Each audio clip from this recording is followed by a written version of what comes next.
Oh my god, what's up, guys? Welcome to episode 6 of Your Mom Bounces on My Dong. Joined by special guest, your mom. Okay, this is episode 6 of... It's episode 6, right? Of Let's Talk About Nothing. Good to have you here. Back in my bedroom after travelling all the way to Carlton to Hugh's place for the last episode. Hope you guys liked that, the guest episode. I don't know, I was hoping the length wouldn't put you off. It was a bit long, but we had a good chat. Hugh and I, very good friends. So I thought it was good. I enjoyed having a guest on. I'm gonna look at having more guests on in the future. Don't mind me just not really paying attention right now. There we go. Okay, I got my notes up for the episode. Yeah, I want to have more guests on in the future. So yeah, because it was fun. It was fun having Hugh on. I like you. Me and Hugh were good friends. So yeah, I don't know. Let me know if you want to have anyone on in the future. But don't say something dumb. Like once this fucking guy messaged me and he was like, "Hey dude, you should collab with Jim Jeffries." And I was like, "Man, I don't think Jim would be keen, because I'm a big fan of Jim. Don't think he's watching old Anthony Nigro's TikToks, you know." Oh, I just got some real glug glug out of that water. That was sick. Speaking of Jim, actually, I saw him live in Melbourne on Monday night. And round of applause. Fucking terrific show, man. Jim absolutely smashed out the park, didn't he? Great show. Great fucking show. Jim was hilarious. It was great seeing him live. Like, dude's one of my idols. He's like one of the first... Probably the second stand-up comic I ever really watched. So it was just so fucking good to see him live. Like, he was right there. He was right in front of me, you know? He was like 20 meters away. So yeah, it was great. It was like, dude, like watching fucking one of my inspirations fucking crush it in front of 5,000 people. It was unreal. It was like kind of surreal experience. Yeah. So I love Jim. I've watched all of his specials. He's like he's the Aussie that made it, you know? I know when people think of Australian stand-ups, they probably think of like Carl Barron or some of the people in the internet landscape, but dude, Jim's the one, alright? Jim, that cunt, he started in Sydney, then he moved to Perth, and then he moved to London, I believe, and then to America, and now he is who he is. So, dude, any Aussie that makes it in anything, stand-up, acting, I don't know, Pain Olympics, whatever the fuck they make it in, you've got to pour one out for them, because it's hard to get out of this country. It's hard to make it as an entertainer, especially I feel in the internet landscape, right? Because let's talk, just come in here, let's talk. I feel like a lot of creators, including myself, do a lot of the, this is shit Aussies say. Aussies versus Americans be like, and it's like, those are great videos, obviously, but I don't think you can get famous out of Australia doing that. Actually, I'm full of shit. Liam Dowland's doing that. That cunt's killing it. He's over in LA right now. But yeah, I think, the goal's got to be to not consolidate yourself to an Australian audience. Like, I have a lot of UK fans because I do the FIFA and the soccer shit. And I think that's great because it gives me the out, It gives me the chance to, if I ever get sick of Australia, I can probably go and pick up what I'm doing over in the UK. So that's enough of me sucking my own dick. How are you guys? You guys aren't going to reply because you're fucking listening. Jim Jeffries live was sick, He had some great jokes. He did like 15 minutes on hair loss, which sucked. I couldn't relate to it at all. Just hate comedy I can't relate to, just like hair loss. Who even knows about that, don't know about that one from a good old Jim. No, but it was great because like I do a lot of open mic comedy in Melbourne. I do some book shows, and like I'm very early into my comedy career. I'm not even a year in, and there's a very PC culture in the Melbourne comedy scene. A lot of shows in the inner city, and it's to the point where you can't even talk about a topic. Fuck, I'm literally the straight white guy complaining about cancel culture. Fuck, I'm sorry guys, but you can't make certain jokes. Like I have stories where I talk about like the people I grew up with being sexist. And I'll tell the story and then people look at it like treat me like I'm sexist for telling it. Even I told you guys about how I had to come out as gay to save that gig. it was good to just watch Jim just say shit you shouldn't say, and people were loving it, people were laughing. It kind of like reminded me of like what I love about comedy. It's like, you know, here's shit that you probably shouldn't be laughing at, but this guy's so talented that he made it sound funny. And people are like, yeah, like he probably doesn't mean what he's saying, but it's fucking hilarious. Also, the mic input thing is flashing red. So I really, really hope this isn't too loud. I didn't change it from the last episode, so I'm sorry. But yeah, what else? I got sick this week, which I don't know if you can tell by my voice. My nose is a bit congested and shit. Which, man, it's like the third time I got sick this year. Like I got COVID New Year's Day. I had the super flu. That was fucking whack. And now I'm sick again. And I'm just starting to think I got a bitch ass immune system. I might need to start taking some like multivitamins and shit, you know? I noticed I'm growing up, man. Like I was reading like the contents for some food the other day, and I was like, that's a lot of sugar. I don't think I want this much sugar early in the day. And then like my brain was like, you fucking bitch. But my brain was wrong and I was right. I need to be conscious of my sugar intake, you know? Your sodium intake is shit you gotta start worrying about. Yeah. I don't know what the fuck I'm talking about. What else is going on? Oh yeah, I want to talk about Stranger Things, because if you've been watching this podcast since the start, since all 6 episodes ago, which some of you have, to be fair, you know I don't like that show, but they pulled me back. The final episode of season 4, part 1, that's season 4, right? Season 4, part 1, the massacre at Hawkins Lab. That got me. It fucking got me, man. I was like, this show's good. And then they ruined it. The fucking worst season finale ever. That they should have just left it. They didn't need to release the last 2 episodes. And Pete, like, man, some of you Stranger fans things, I don't want to, like, you know, be mean, but yous are fucking dumb. Like, it was such a bad season finale, and then you're like, oh, they didn't kill Steve. They didn't kill Steve. Oh my god, best show on television. You're an idiot, okay? Like shows need to kill their main characters, or there's no fucking stakes. There's no stakes watching Stranger Things. Like, it was so obvious Eddie was gonna die. It was so obvious they introduced him because they're like, we're gonna kill this cunt off. Like, it was like, I think I brought this up before, but remember when you were watching Game of Thrones and Ned Stark died, and you were like, what the fuck? That's what you need in a show, because then there's fucking stakes. Because then, you know, like I was watching it, I knew Max wasn't gonna die. They weren't gonna save her early in the season just to kill her off now. I knew that, and you should have known that too. Like, it's just shit. Like, I remember when Ned died in Game of Thrones, I was so shocked that I was like, holy fucking shit. I was Googling, like, did Sean Bean have a fallout with the fucking production company? Did the director dislike... I thought there had to be some personal thing with Sean Bean for him to get killed off. And then that's when I found out it was based on a book series. And I was like, oh my fucking god, they killed this cunt in the first book. That's sick. I think that's why my favorite... You guys know I love Star Wars. Revenge of the Sith was my favorite movie growing up. And I think it's because the bad guys won. It's just so sick seeing the bad guys win. Even like... Man, what Bird Box? Remember Bird Box? Like, that movie would have been better if they killed the kids, you know? If you got kids in a show, kill the kids.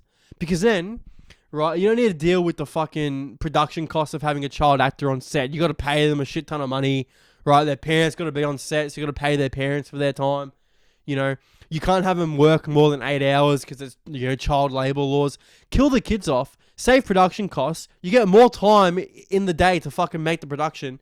And I don't know what point I'm trying to make. Oh yeah, and the fans watching it, if you kill off a kid, they're like, oh shit, this is real, you know? If I ever produce like a drama or direct a drama or whatever the fuck, expect everyone to die. Expect everyone you love to die, right? Like, if you're ever watching a show and you're like, oh, this show's good, I hope this character lives, and then you see written by Anthony Nigro, go, fuck, everyone's gonna fucking die. But look, honestly, in the way my career is progressing, that's probably like 20, 25 years away. So maybe I'll have a completely different outlook on media at that point. But yeah, Stranger Things sucked. It was shit. It was a shit finale. Like, man, like, what if Dustin just died at the end? It would have been great, you know? Like that's like no one wants Dustin to die. That's why he needs to die. It'd be hilarious if they killed Mike just because fuck that motherfucker. Like, sorry, I just burped. Like, oh, that was such a good scene when Will's like, Mike, I'm gonna try and hide this poorly, but I'm gay as fuck, and I want to suck your dick, and I don't know why you're dating 11. You should be with me. And Mike's just like, bro, you really think Al likes me? Mad. And he also, like, I don't know why the fuck that's what it took for Mike to believe that Al was in love with him. When, like, the whole season, he was like arguing with Al because Al was like, you've never said you love me. And he was like, oh, man, that guy's got no fucking emotional intelligence whatsoever. I thought I had, like, no emotional intelligence, you know? That guy's on a whole new plane. That guy sucks. But let's talk about good TV for a secondo. The Boys. Okay, I watched it. I literally started watching it like 3 weeks ago. I caught up to date. What a fucking great show. It's exactly what. Sorry, I'm fucking around with the mic and yeah. That show is great because it literally portrays everything I hate about the MCU. I don't think I've been like public about this. I say that like I'm somebody. I don't think I've gone public with these thoughts yet. But the war in Ukraine is bad. No, I don't like the MCU. I think it sucks. Like every movie is the exact same fucking thing. Like, oh, there's a hero, he gets powers, and then there's a villain that has powers too, but is stronger than the hero. And in the third act, they're gonna fight. And even though the hero is technically weaker, the power of being good is gonna help him win, right? And also, there's a love interest. There's a heterosexual love interest. But now it's 2022. So there's a fucking gay love interest, buddy. There's a gay one. And then in 3 years, there'll be a non-binary love interest. Woohoo! Yeah, anyways. That's why The Boys is great. Like, the whole Brave Maeve shit. Like, making fun, like, just, so, bellissimo. Beautifully done. Like, they just took all the fucking tropes that Disney poorly do. Like, like the strong female character shit. And they made it good. Okay, I'm going to go back to what I was saying. You probably think, Anthony, you're a Star Wars fan, but you hate the MCU. That's a bit hypocritical. I think it's because I watched the MCU as an adult. The first MCU movie I watched was Iron Man. That was released in 2008.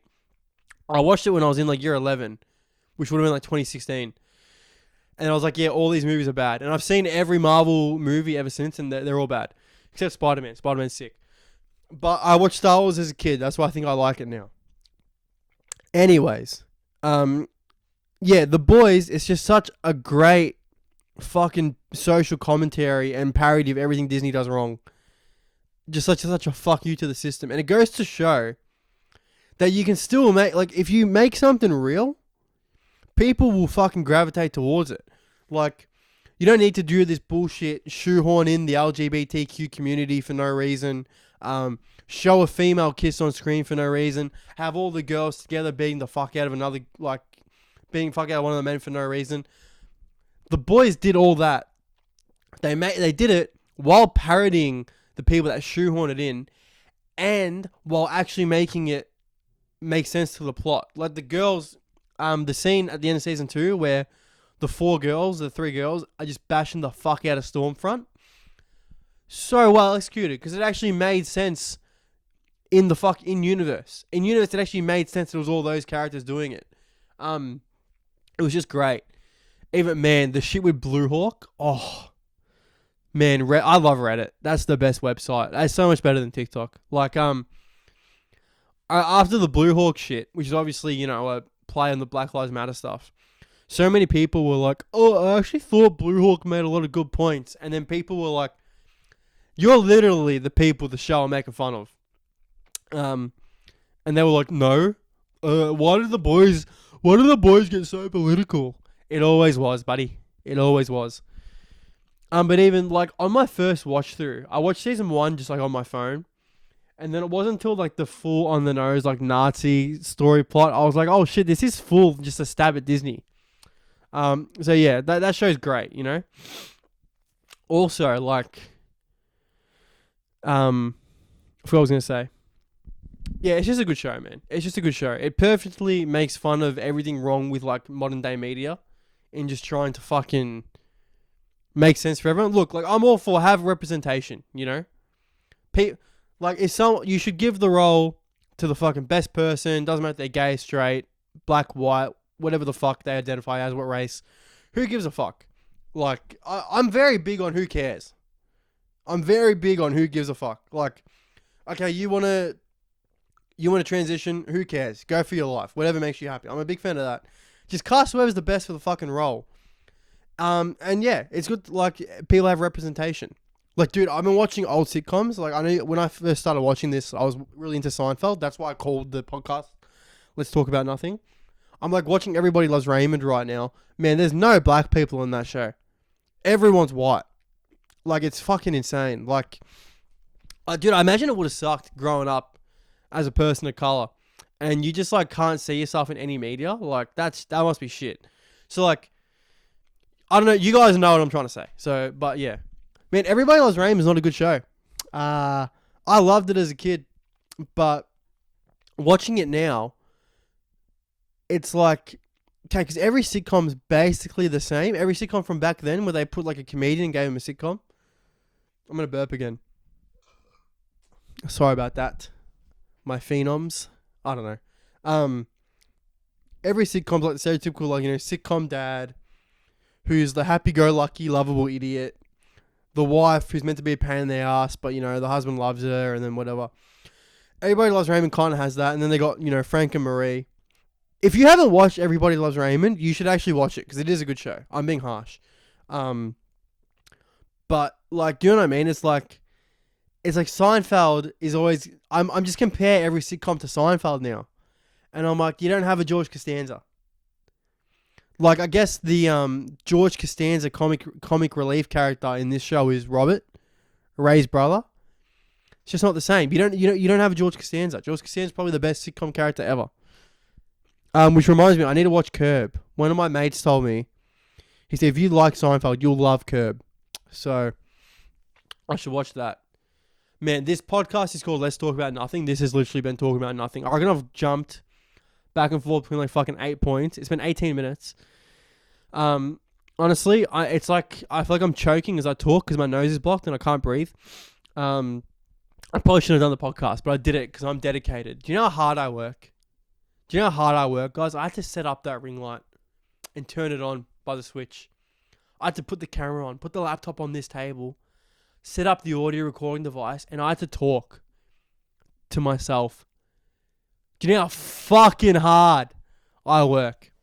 Okay, no, actually, you know what? Like, this year, I kind of wrote this year of my life off at the start of the year because it's when I realized I could probably make something out of the TikTok shit and stuff. And I thought, you know what? This year, I'm going to put a lot of effort into my comedy stuff. My dog's barking. I put a lot of effort in my comedy stuff. I thought, you know, I'm going to write this year off because I'm still working like full time. I'm working like 30 hours a week, which isn't full time. Don't fucking call me out. So I work like 30 hours a week. I make my TikToks. I do this podcast. And I do stand-up comedy, which is like my whole night gone.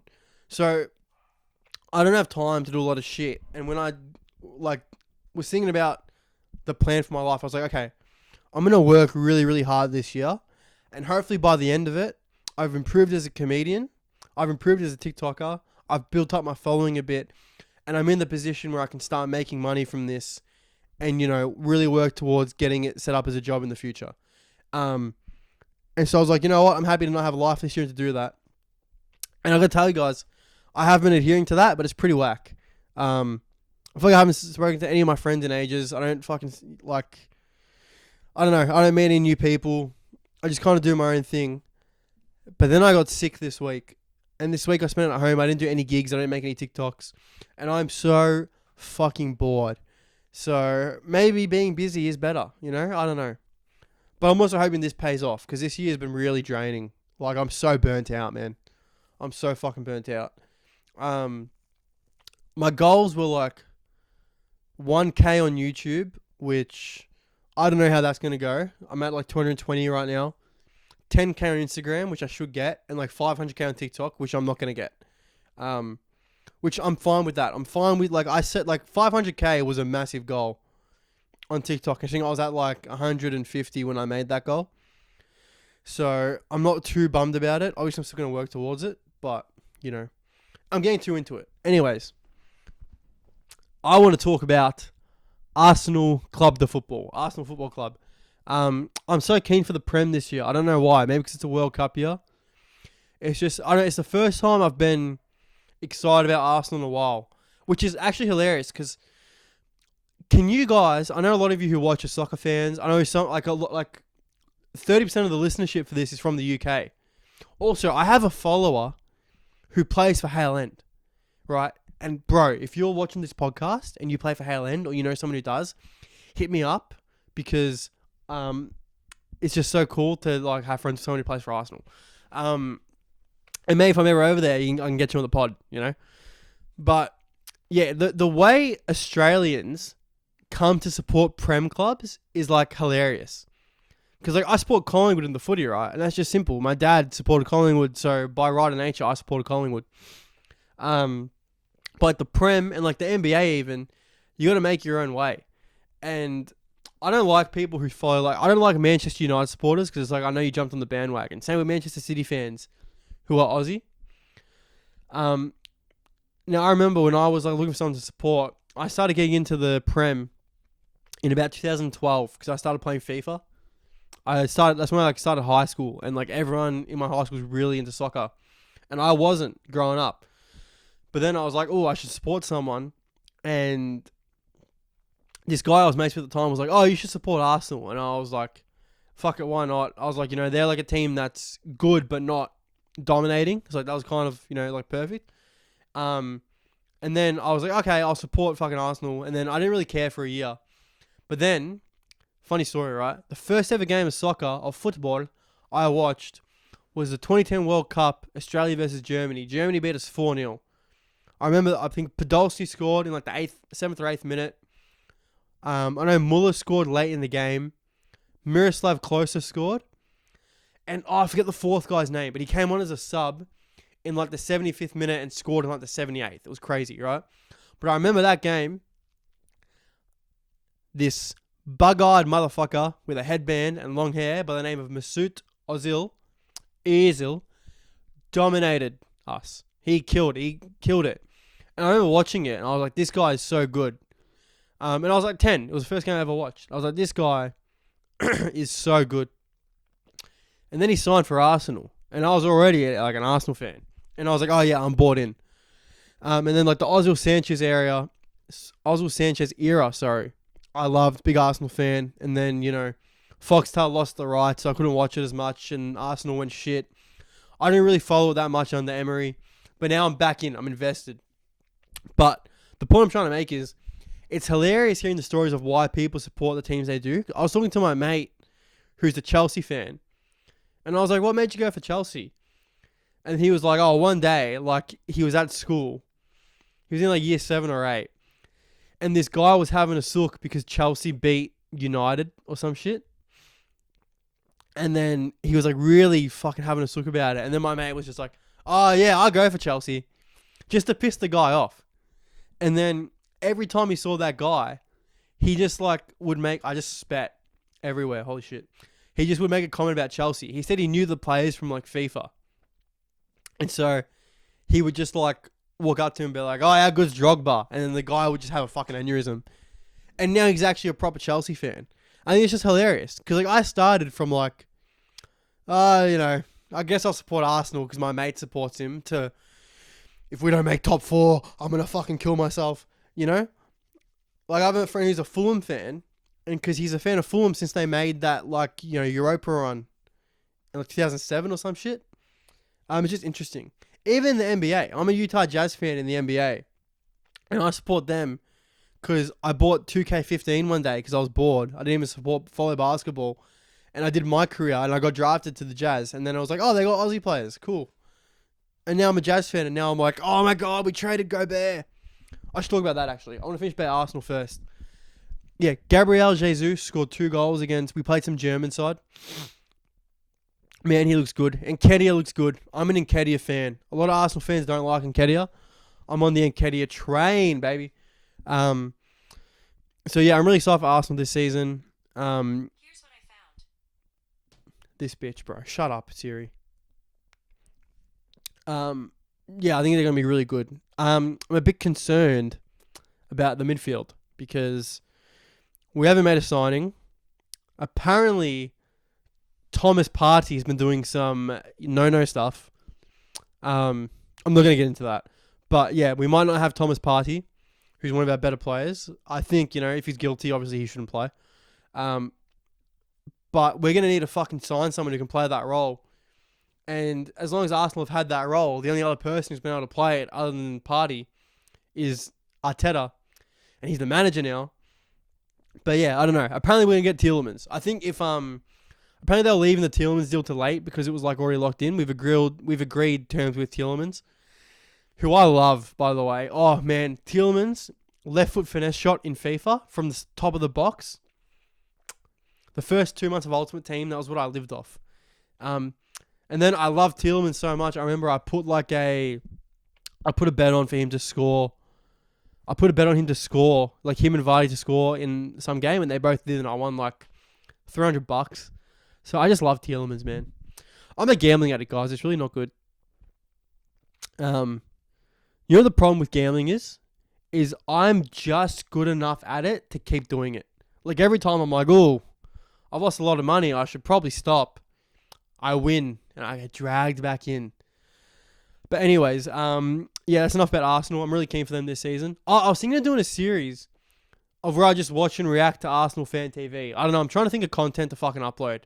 I want to do stuff that's different, but still in the realms of like comedy. Because I don't want to do like content creation. I want to be a stand-up comedian. Which is looking more and more that you can't do that without doing content creation.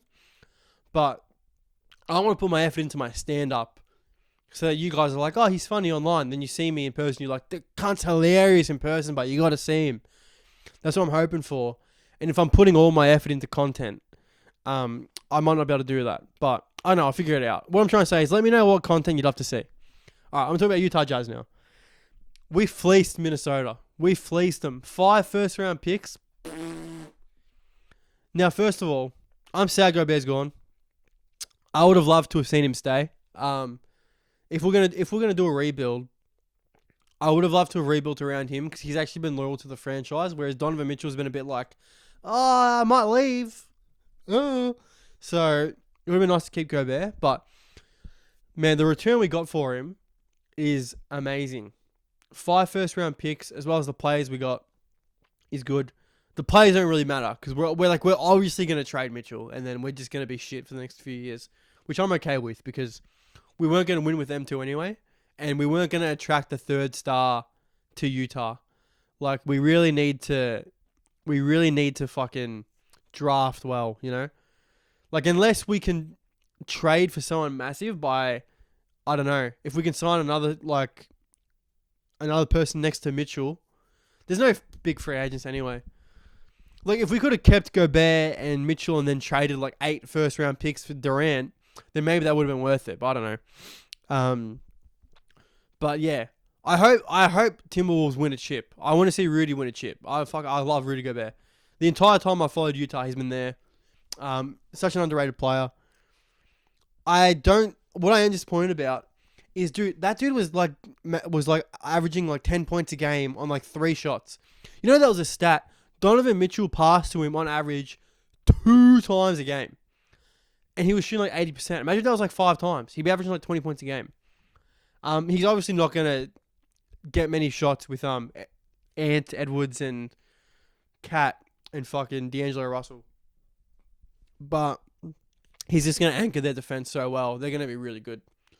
Man, the Lakers are apparently going to trade for Irving, which I know he gives a fuck. I'm sick of the Lakers being good. Lakers have the sookiest fan base, man. You won a chip in 2020 and they're like, oh, LeBron's not going to lead us another chip. He's not the GOAT. Shut up. Shut the fuck up. But yeah, I don't know. I'm not that keen for the NBA this year. Um, I will watch it, but like I just know Utah's gonna be bad, and I just don't really care. I don't know. I just see the trades that happen. I'm not really invested in this season at the moment. But like, yeah, I'm really keen for the Prem.